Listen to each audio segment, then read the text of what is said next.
Ką daryti, jeigu labai norisi saldumynų? Tai pirmiausia, užtikrinkite reguliarų valgymą, nepamirškite pilnavertiškų pusryčių, pietų ir vakarienės. Nedarykite ilgų pertraukų tarp valgių ir nebadaukite, nes tuo metu krenta cukraus kiekis kraujyje ir kūnas reikalauja jį pakelti. Užtikrinkite, kad per visą dieną suvalgytumėte visas maisto medžiagų dalis – baltymus, riebalus, angliavandenius.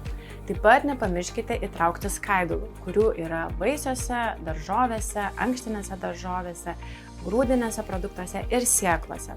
Skaidulos užtikrina sotumą ir mažina norą saldumynams. Rinkitės pilno grūdo produktus, mažiau vartokite rafinuotų ir perdirbtų produktų. Taip pat nepamirškite gerti vandens 1,5 litro 2 litrus. Rinkitės sveikesnes alternatyvas saldumynų. Vietoj pieniško šokolado rinkitės juodąjį kartųjį. Desertus valgykite po pietų, o ne vietoj pietų. Taip pat užtikrinkite kokybišką miegą, reikėtų miegoti 7–8 valandas. Ir žinoma, ieškokite kitų streso malšinimo būdų, o nesirinkite saldumynų.